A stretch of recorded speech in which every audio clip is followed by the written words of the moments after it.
I'm going to take the opportunity to thank the funders, which were the London Community Foundation, which have made this event possible. Thank you so much. And thank you, everyone here, both panelists and audience. We'd like you to kind of roughly draw what a clitoris looks like.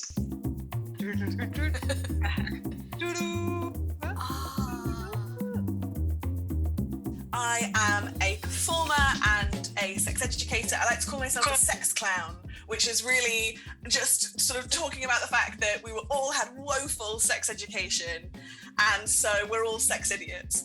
Like, if we all come at a place where no one has any idea what's going on, then we can all have so much fun learning about sex. So I'm very, very passionate about talking about sex in my work. I am an erotic poet and author. I speak all over the world, basically to women or women who identify as women, and talk about sex and make it kind of nasty and dirty and hopefully enjoyable. Sounds like fun. I've done 6 annual rainbow tours. Most of them started in the UK and France and Amsterdam, and have spanned all the way to Australia. And I am based in Florida, in case you didn't catch the accent. I'm American. I am a holistic relationship coach. What that means is that I'm focusing on mind and body and spirit, and bringing out those areas that people want to focus on most in those sessions. So empowering women to move forwards in their lives using their own resources that they may or may not know that they have. I also run inclusive leadership training, corporate training, and I'm also a performer, do a bit of drag kinging, a bit of drag queening, a bit of stand-up. So yeah, it's great to see lots of performers who have their fingers dipped in other pies. I performed as a king back in the 90s, and then I thought, I'm coming back into performing, what do I want to do? And yeah, drag kings at the moment, they're having a renaissance. So I thought that is a really good way. I'm an activist artist, so I provide a platform for other artists, other drag kings. Anyone is welcome to come and do drag. It's an empowering experience to take a parody of a man and do what you will with it. You can make it entertaining, you can make it sexy, you can make it gross, make it funny. And nothing is forbidden on my stage. So, yeah, Nice. and I wanted to challenge also the misogyny that exists not only within the gay scene, but also within the drag scene. So I've managed to approach that as well. So I called myself a culture maker in film, performance, and socio-cultural fields, which is because I work as an actress, as a director, as a producer, as a writer, so kind of all sorts of things.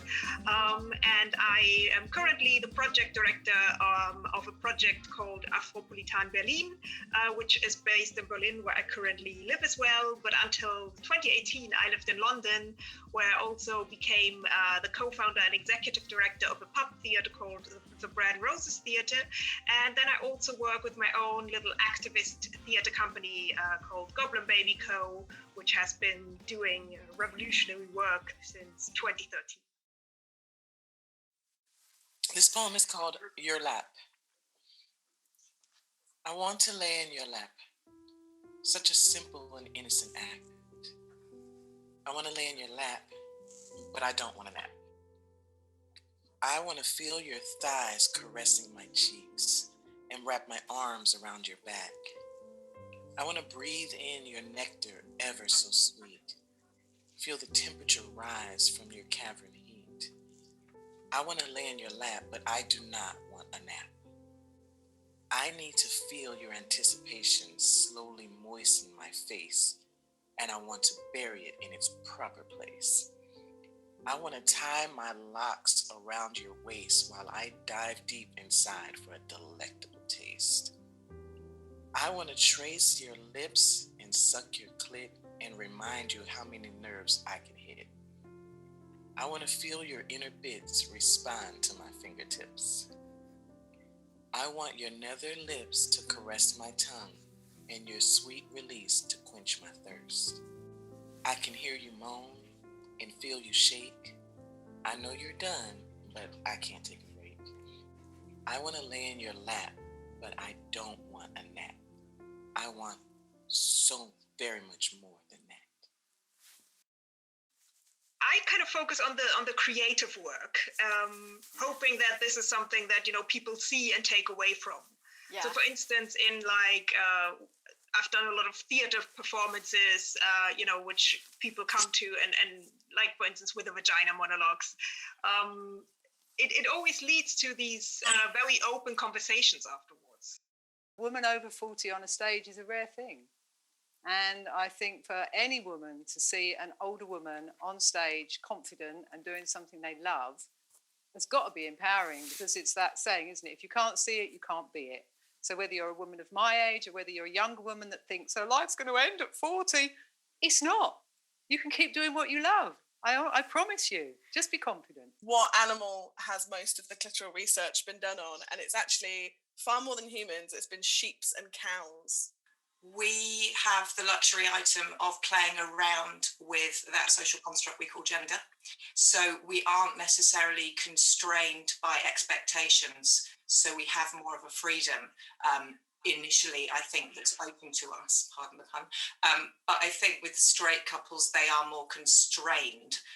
They're just as creative. They want to go, to lots of different places as well. But I think they can be their own worst enemy in terms of putting those constraints on. I always focus a lot on the perspectives that are essentially being underrepresented, that are being marginalized in our society. So like my Goblin Baby Co., my activist theater company, we started by making projects about sexualized violence and giving the power to survivors of sexualized violence to speak about their experiences, but not necessarily about the violence itself, but just about like their empowerment and their overcoming of it and their lives and really the things that they want to speak about. Shame is just the biggest killer of sex drive in all kinds of ways. I think my sex drive is gone. No, it's what you do may have changed. What gets you revved up may need different ignition right now. So, it's about having that conversation.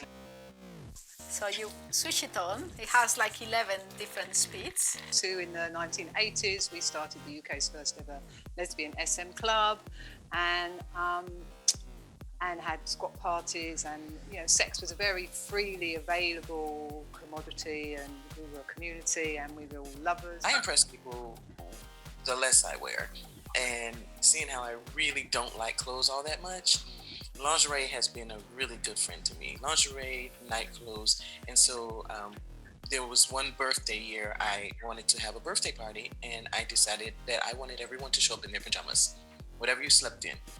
And if you happen to sleep in nothing, that was better. Just go and practice as much as you can. We did polyamory before it was even invented. Like a group of people coming together and talking about sex in this way, I think is revolutionary. I mean, it's not, we haven't just started doing it, but it is an amazing thing. So thank you for making this space and having these discussions, but keep on having these conversations between you and your partner or your partners, or just, however that's comfortable for you. It's as a storyteller, to offer these stories and to start giving these brains to people that they can then grow, and that other storytellers and artists keep growing as well. I get my inspiration from everyone I meet, male, female, you name it. I am surrounded by eroticism and love in my everyday life. I draw it to me. It's an energy that I love being surrounded by, and I can't help but draw it into me because it's who I am. I think it's important to make space for sex, because you can all get tied up and you think, oh yeah, do it tomorrow. But I think play dates and sex dates, I think they're really essential, actually. It does all come down to communication. It also does come obviously down to people just not knowing their bodies. I mean, we blame cis men for not knowing where the clitoris is, but there's a lot of cis women who they're struggling. If you can think yourself into an orgasm, I very much can, and I've been doing that since a very young age. Wow. And I didn't realize that this is something that not everybody does. Yeah. So, Gosh. yeah, I've got a very imaginative mind. I'm jealous. It was Susan talking about the MRI experiments that they did to look at the full structure of the clitoris. And they also did an MRI experiment on looking at people who can squirt. And so they got them to pee and completely empty their bladders. And then they put them back in an MRI machine and they watched them masturbate and did the cowboy or the dirty DJ or whatever their move was for making themselves squirt. And they watched their bladder fill up with a completely different fluid and come out of the Skene's gland through the urethra. So it does come through the bladder, but it's a completely different fluid. It's not wee. Thank you so much to our panelists for being here today and sharing all their expertise, wisdom with us. And thank you so much to every single one of you who has showed up, asked questions, participated, who has been curious. And please do go and see what you can do with what you have heard today. Thank you very much.